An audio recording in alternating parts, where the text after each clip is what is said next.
안녕하세요. 안세무사입니다. 이번 영상에서는 상가주택에 대해서 좀 얘기를 해볼까 합니다.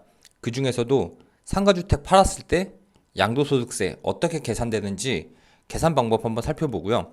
제가 이번 영상에서는 상가주택을 사례를 들어서 금액을 뽑아내는 게 아니고 이 상가주택과 관련해서 이거를 판단하는 규정들을 좀 쭉 살펴볼까 합니다. 그래서 이 영상을 보시면 대략적으로 내가 가지고 있는 상가주택을 나중에 팔았을 때 어떤 세법 규정이 적용되는지 잘 알 수 있을 거예요. 그러면 바로 시작해 보겠습니다. 이렇게 하나의 건물 안에 상가도 있고 주택도 있는 건물을 상가주택이라고 합니다. 겸용주택이라고 부르기도 하고요. 이 주택을 나중에 매도를 하게 되면 당연히 상가와 주택을 분리해서 매도하는 경우는 없어요. 이 건물 전체에 대해서 매매 계약을 하고 전체를 하나의 양도가액을 가지고 팔게 되는 거죠. 이렇게 상가주택으로 매도를 했을 때는 크게 네 가지 정도로 구분을 해줘야 돼요. 양도차익을 이렇게 네모로 계산을 했을 때 그림을 쉽게 하기 위해서 이렇게 나누고 이렇게 나눌 수 있어요. 첫 번째, 주택 부분의 양도차익을 찾아야 됩니다. 주택이란 주택으로 사용하는 건축물과 그 부속 토지를 합친 개념이죠. 그리고 두 번째, 상가의 건물 부분을 또 찾아야 돼요. 그리고 상가의 토지 부분의 양도차익을 또 찾아야 되고요. 마지막으로 이 상가주택 건물이 건물 바닥 면적의 일정 배수를 넘어가는 부분은 이거는 토지를 판 걸로 보고 보통은 비사업용 토지 규정을 적용받습니다. 그렇기 때문에 이 비사업용 토지로 보는 순수 토지 부분은 안 나올 수도 있어요. 일정 배율 미만으로 토지를 가지고 있으면 전부 다 이 건축물의 부속 토지로 보는 거죠. 지목이 대인 경우에는 대 위에 건물이 올라가 있으면 비사업용 토지로 웬만해선 보지 않습니다. 그래서 이 상가주택의 양도세를 계산하는데 저 같은 경우는 단계별로 차익을 좀 찾아내요. 그래서 이런 각각의 양도 차익들을 찾아내야 되기 때문에 이런 과정을 거치게 됩니다. 이렇게 총 6단계를 거쳐서 차익을 찾아내게 되고, 일단 첫 번째로 가장 먼저 확인하는 거는 이 상가주택의 실질 용도를 확인하는 거예요.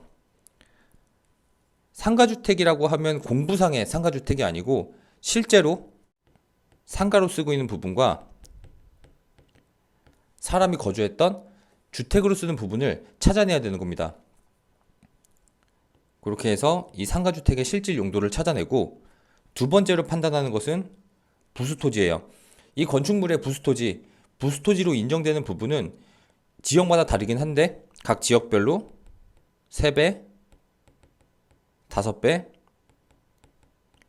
10배까지 될 수가 있죠. 엄청나게 큰 땅에 조그만 건물 하나 서 있다 그래서 전부 다 부속토지로 보는 게 아니고 일정 배율을 넘어가는 부분은 그냥 토지를 판 걸로 봐서 비사업용 토지 여부를 판단을 한다는 거죠. 그게 각 지역별로 3배, 5배, 10배가 되고, 그게 초과하는 부분이 없으면 여기 있는 비사업용 토지 여부는 판단할 필요가 없습니다. 대위에 건축물이 서 있기 때문이죠. 세 번째로 판단하는 거는 여기 있는 주택을 양도할 때는 저희는 항상 1세대 1주택인지 일반 세율이 적용되는지 다주택자 중과 세율이 적용이 되는지 여부를 판단을 해요. 근데 1세대 1주택 같은 경우는 이 상가주택을 양도함에 있어서 특별한 규정을 적용을 받습니다. 일정한 경우에 전체를 주택으로 봐서 비과세 규정을 적용할 수 있다는 거죠. 그렇기 때문에 1세대 1주택자 여부인지는 굉장히 중요하고, 여기에서 말하는 1세대 1주택자는 해당 세대원이 가지고 있는 주택을 전부 다 포함을 하기 때문에 내가 있는 세대 내에서 주택이 딱 요거 상가주택에 있는 주택 부분 하나만 있어야지 1세대 1주택 비과세가 적용될 수 있는 겁니다. 그래서 세 번째 단계가 1세대 1주택자인지 여부를 판단을 하고, 이 사람이 1세대 1주택자가 아니다, 주택에 있는 양도차익에 대해서 비과세를 적용하지 않는다 라고 했을 때는 상가 부분과 주택 부분이 전부 다 과세가 되는 상황이 되는 거죠. 그런데 이런 상가주택은 보통 공동주택이 아니다 보니까 이 토지 소유 면적이 넓어서 양도가액이 큰 경우가 많아요.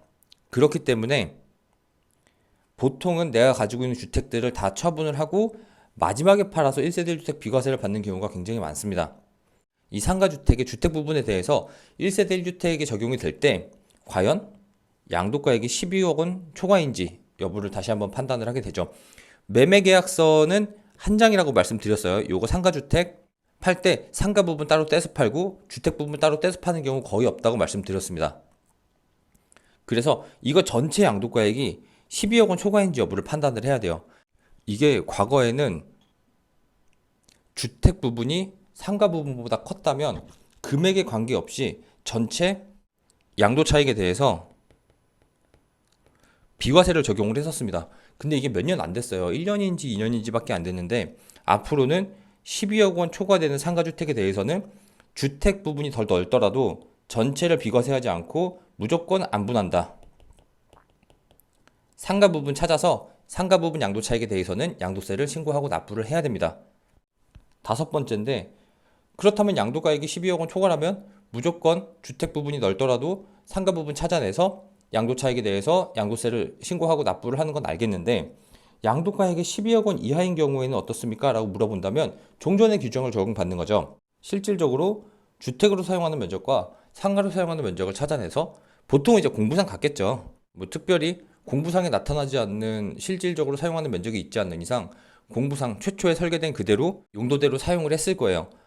그렇다면 주택 면적과 상가 면적을 비교를 해서 주택 면적이 더 크다면 전체를 주택으로 봐서 1세대 1주택 비과세를 적용을 하면 되고, 당연히 12억 원이 안 되기 때문에 전체 양도 차익에 대해서는 세금이 나오질 않습니다. 반대로 상가 면적이 주택 면적보다 크거나 같다면 주택 부분은 비과세를 받으면 되고 상가 부분은 과세로 양도 차익을 계산을 하시면 됩니다.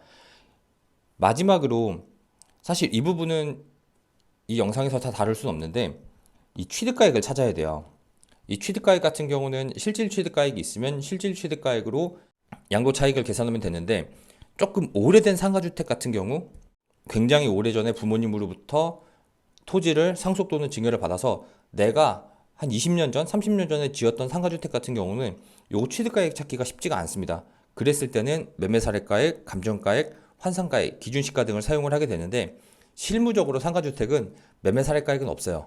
그리고 감정가액도 내가 그때 당시에 감정평가를 받은 게 아니라면 감정가액이 있을 수가 없는데 당연히 없겠죠. 그렇기 때문에 환산가액과 기준시가를 가지고 취득가액을 판단을 해야 되는데, 이게 환산가액을 적용을 하면 내 취득가액이 생각보다 높게 나와서 양도세가 굉장히 많이 줄 수 있거든요. 근데 이 환산가액을 적용을 할 때는 항상 리스크가 있습니다. 세무서에서 이 환산가액을 적용을 했을 때는 실질 취득가를 세무서에서 찾는 경우도 있어요.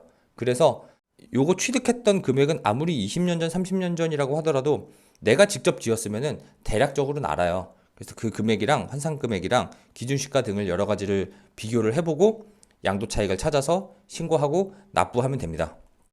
여기까지 해서 상가주택과 관련해서 제가 판단하는 요 단계별로 어떻게 차익을 뽑아내고 어떤 규정을 적용하는지 등을 설명을 간단히 드렸습니다. 상가주택 같은 경우는 제 개인적인 생각에 세법에 관련된 지식이 없으면은 요거 정확하게 양도세 계산하기 쉽지 않아요.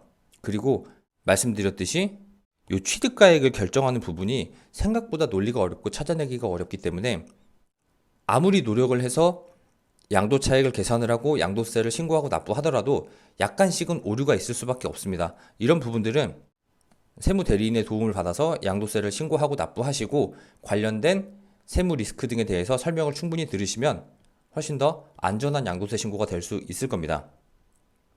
신고 관련해서 의뢰가 있는 경우에는 저한테 연락을 주시면 될 것 같아요. 이번 영상은 여기까지 하겠습니다. 감사합니다.